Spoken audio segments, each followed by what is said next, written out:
চারটা কাজ যে নারী দুনিয়ার বুকে করবে, ওই নারীর জন্য জান্নাতের 8টা দরজা খুলে দিবে কে?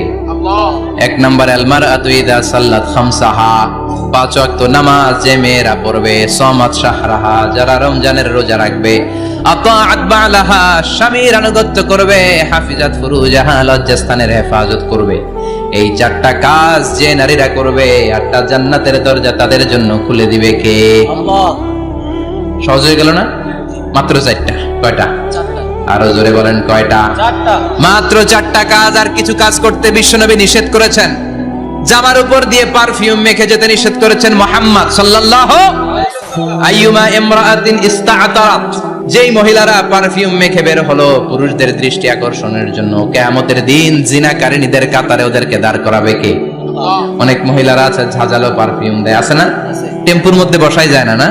সিএনজিতে বসছেন, এদিকে বসছে খালাম্মায়, হায় হায়। মায়েরা খেয়াল করে শুনেন, আপনাদের ড্রেস কেমন হবে?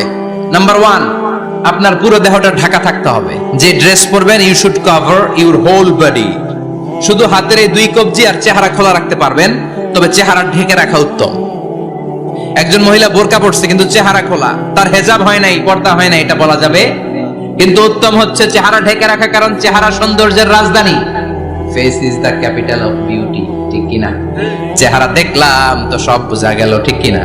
কেমন মাধুর্যতা আছে, দেখতে কেমন সুন্দরী কিনা সব বোঝা যায়। এজন্য চেহারাটাও ঢেকে রাখবেন, চোখটা খোলা রাখবেন। বিশ্বনবীর স্ত্রী উম্মে সালামা বলে, দেখার জন্য আমার 2 চোখের দরকার নাই, লাগবে 1 চোখ। উনি আরেক চোখের মধ্যে আরেক কাপড় দিয়ে রাখতেন, এমনি তাকাইতেন। সাহাবারা বলতেন, উনারে দেখলে আমরা দিতাম দৌড়, ভয় লাগতো। চোখ একটা দেখা যায় আর একটা খোলা, উনারে দেখে আমরা এদিক সেদিক পালিয়ে যেতাম। আবার অনেক মহিলারা পা ঢাকে না, পা কিন্তু পর্দার অন্তর্ভুক্ত। সব সময় মেয়েরা পা মোজা পরে বেরোতে হবে, পা দেখানো যাবে না। হাদিসে এসেছে শুধু হাত এতটুকু, পা কিন্তু পর্দার অন্তর্ভুক্ত। উম্মে সালামা বললেন, ইয়া রাসূলুল্লাহ, আমরা তো হাঁটতে গেলে অনেক সময় পা দেখা যায়। বিষ্ণু বললেন, তাই? তাহলে 1 বিঘত নিচ দিয়ে কাপড় বাড়াও। উম্মে সালামা বললেন, জোরে হাঁটলে তো তারপরও দেখা যাবে। বিষ্ণু বললেন, 1 হাত বাড়াও, ধুলাবালি সহ টানবা, তারপরও পায়ের 1 ইঞ্চি দেখানো যাবে। তাহলে ড্রেস কোডের প্রথম নিয়ম হচ্ছে পুরো দেহ ঢাকবেন। 2 নম্বরের নিয়ম, পোশাক ঢিলে ঢালা হবে না টাইট ফিটিং? আরো জোরে বলেন। ঢিলে ঢালা হবে, টাইট ফিটিং হতে পারবে না। এরকম মোটা হবে, মোটা কাপড়, কিচ্ছু দেখা যায় না, বাইনোকুলার দিয়েও দেখা যাবে না। আবার ঢিলে ঢালা আছে না নাই? আমরা পুরুষরা যে এটা পরি, এটা দিয়ে 3 মহিলার কাপড় হয়, ঠিক কিনা? কাপড় পরতে চায় না তারা, ওদের পোশাক আমরা নিয়ে নিচ্ছি। তার মানে ঢিলে ঢালা হবে, মোটা কাপড়ের হবে, টাইট ফিটিং হতে পারবে। আবার পুরুষদের পোশাক হতে পারবে।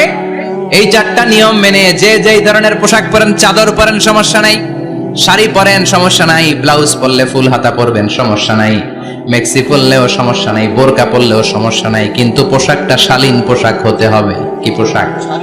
সবাই বলেন, শালীন পোশাক। পুরুষদের পোশাক পরা যাবে? কারণ বিশ্বনবী লানত করেছেন ওই নারীদেরকে, যেই নারীরা পুরুষদের মতো সাজতে চায়। এরকম আছে না নাই? দেখলে বোঝা যায় না কোনটা ছেলে কোনটা মেয়ে, আছে না নাই?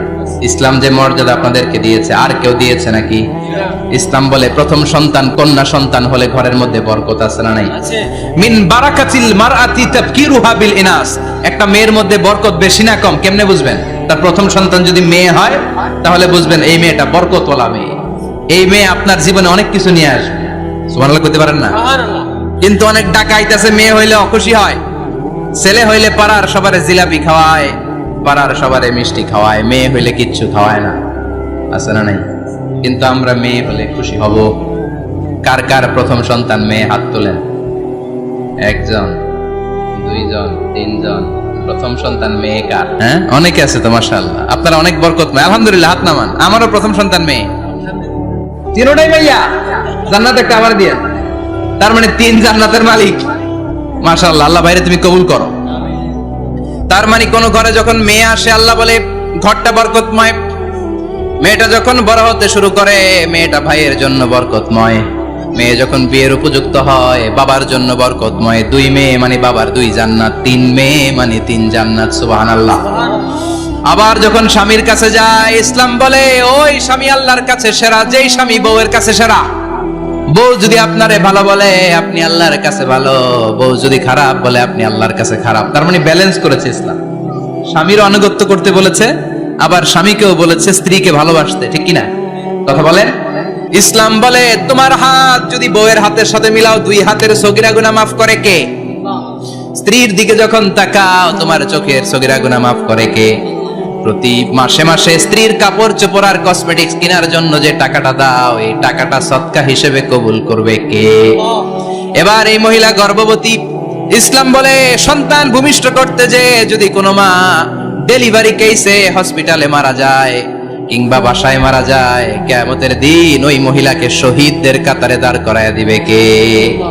বাচ্চা ভূমিষ্ঠ করতে যে শাহিদা, শহীদদের কাতারে। আর সুন্দর মতো যদি আসে, আল জান্নাতু তাহতা আকদামি উম্মাহাতিকুম, মায়ের পায়ের নিচে সন্তানের বেহেশত আছে না নাই? জোরে বলেন। এজন্য ইসলাম বলে খবরদার, মায়ের মর্যাদা সবচেয়ে বেশি। এক সাহাবী বললেন, ইয়া রাসূলুল্লাহ, কার সাথে ভালো আচরণ করব? বাবার সাথে নাকি মায়ের সাথে? নবী বললেন মায়ের সাথে, এরপরে মায়ের সাথে, তারপরে মায়ের সাথে, তারপরে কার সাথে? তারপরে তোমার পিতার সাথে। মায়ের মর্যাদা কয় গুণ বেশি?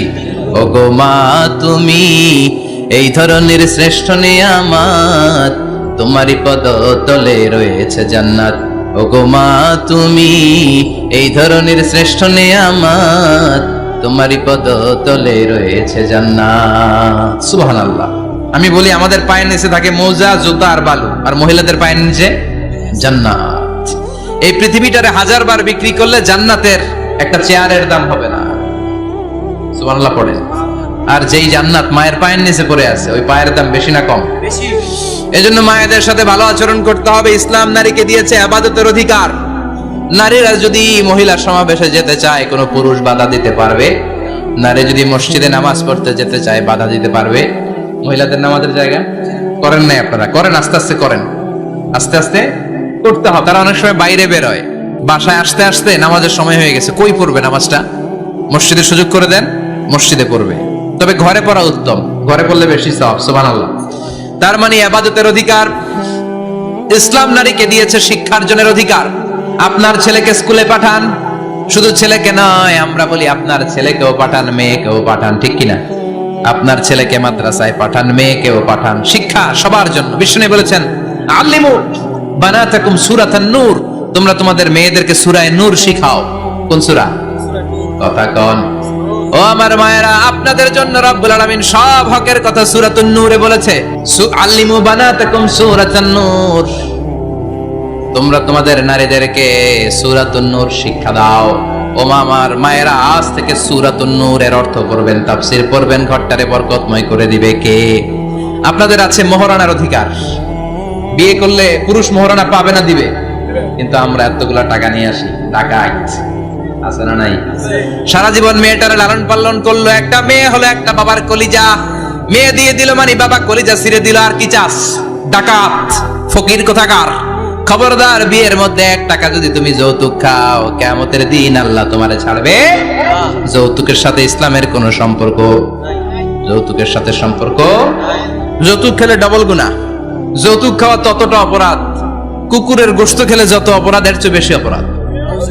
কুকুরের গোশত খেলে 1 গুনাহ, হারাম খাওয়ার গুনাহ। যৌতুক খেলে 2 গুনাহ, 1 হারাম খাওয়ার গুনাহ, 2 শ্বশুরবাড়ির উপর জুলুম করার গুনাহ। চিল্লা এখন, ঠিক কিনা?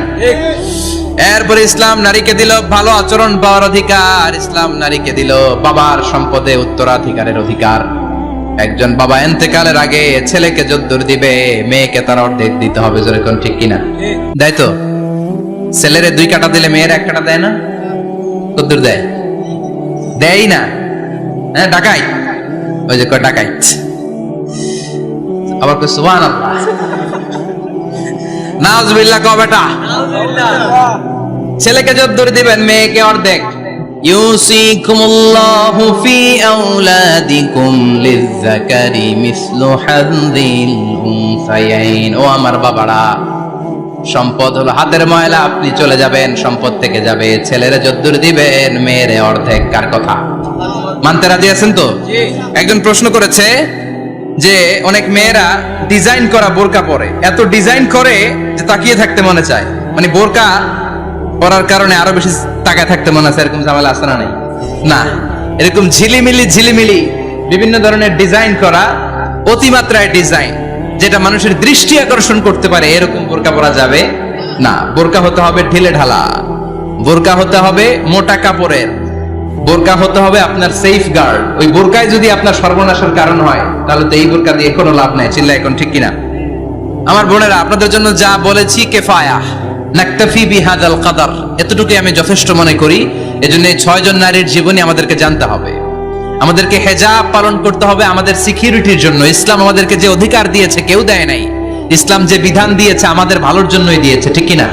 আল্লাহ আমাদের সবাইকে কথাগুলো বোঝার ও আমল করবার তৌফিক দান করুক। আমরা পড়ি আমিন। আমার মায়েরা বোনেরা, আপনারা ভালো থাকবেন। আপনাদের যেই আত্মীয় মহিলারা আসতে পারে নাই তাদের কাছে আমার পক্ষ থেকে কথাগুলো পৌঁছে দিবেন।